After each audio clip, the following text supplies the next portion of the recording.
world you are graduating into.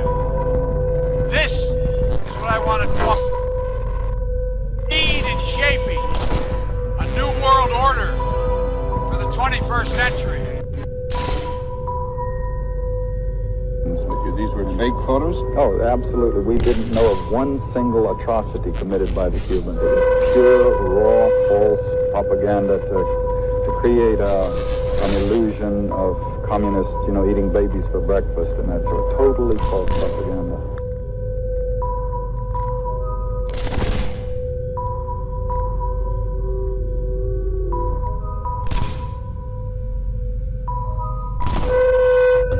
John D. Rockefeller, the oil magnate that's widely considered the richest self-made man in modern history, with an approximate net worth of around $400 billion in today's money, even after giving a substantial amount of his fortune away.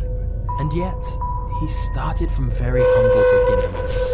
John D. Rockefeller was born into a large family, with a father who was frequently absent and was regarded as a con man who sold worthless potions.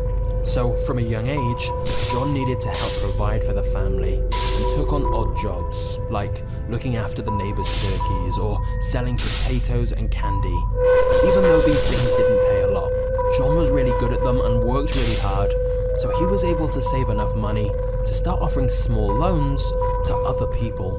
So even as a young boy, that entrepreneurial instinct was there. But when he turned 16, he dropped out of school and got his first real job as a bookkeeper, earning just 50 cents a day. However, after working there for around 2 years, his employers still refused to give him a meaningful raise. And so, he decided to start his own produce business, as he had a goal to make $100,000, and he knew he'd need to build something of his own to reach that target.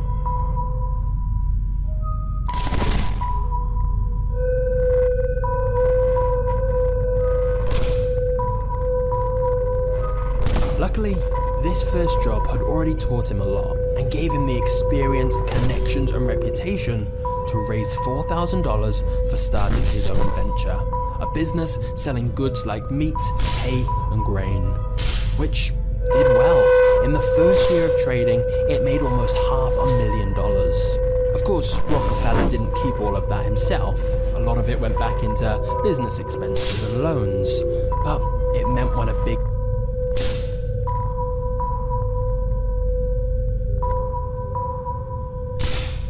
opportunity arose, Rockefeller now had some real money to invest. And that opportunity was oil. In 1859, the first American oil well was discovered, which began the Pennsylvania oil rush. However, Rockefeller realized that whilst most people were trying to get rich from drilling oil, the bigger profits were actually in oil refinery.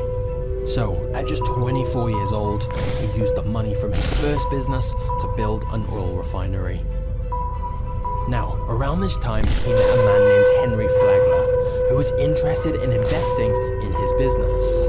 And so, together, they incorporated the Standard Oil Company and began the process of buying out all the smaller, nearby oil refineries that they were in competition with.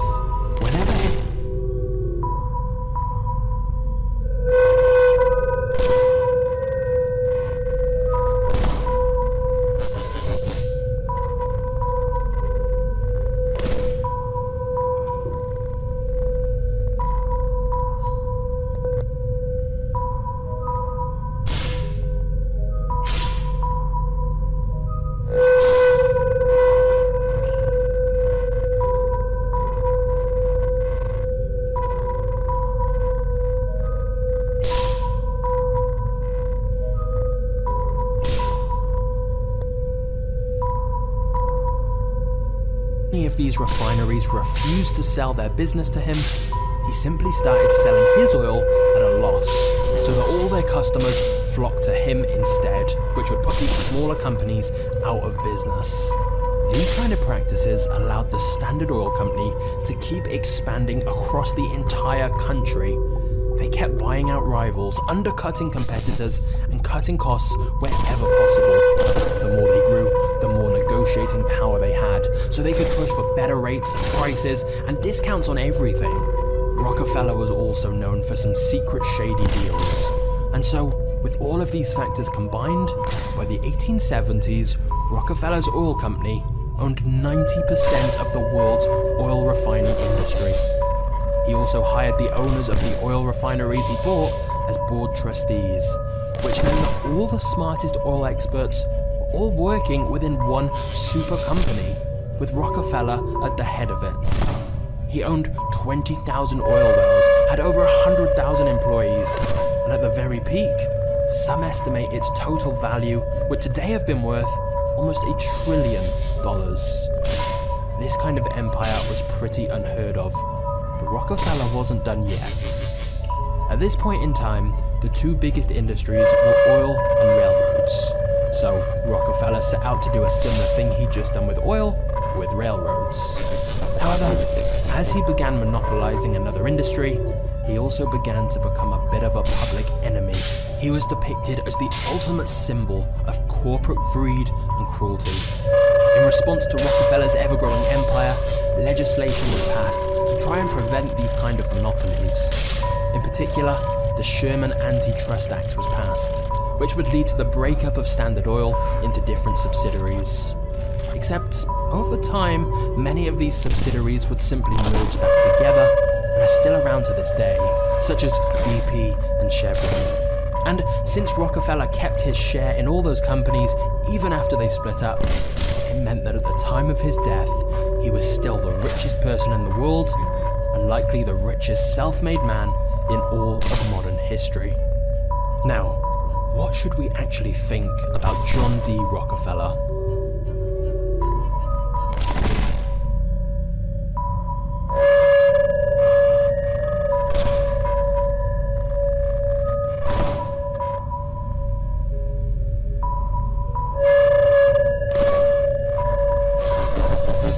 Rockefeller was a greedy, ruthless tyrant of business who often bullied, extorted, and exploited others on his merciless path to dominance, especially the tactics used to crush the competition. Biographer Ron Chernow argues his good side was every bit as good as his bad side was bad. Seldom has history produced such a contradictory figure. But what's undeniable is he will always be remembered for his insanely vast fortune and the impact he had.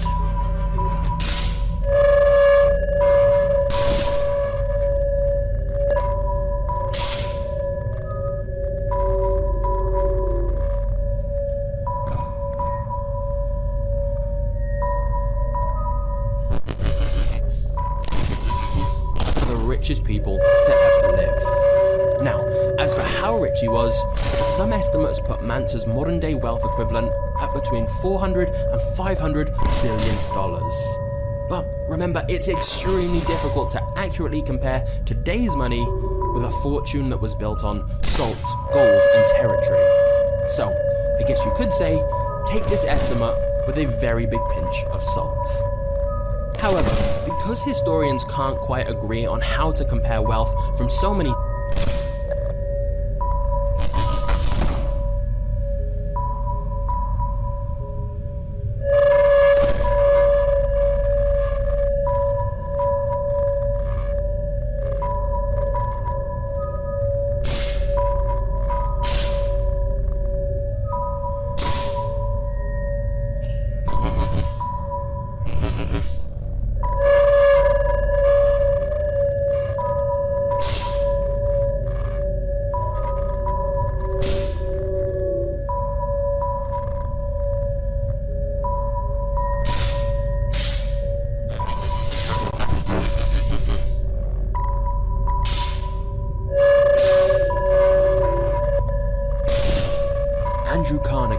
had an empire worth around $310 billion, as he founded the Carnegie Steel Company, which later became US Steel, the first billion-dollar company in the world.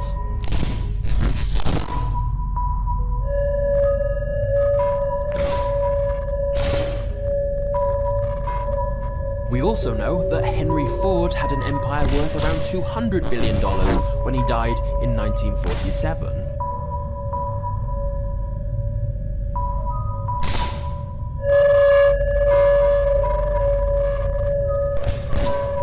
Because he founded Ford Motor Company and pioneered assembly line mass production.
Some people have a deep, abiding respect for the natural beauty that was once this country. And some people don't. People start pollution. People can stop it. Write for Pollution Booklet, Box 1771, Radio City Station, New York.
Very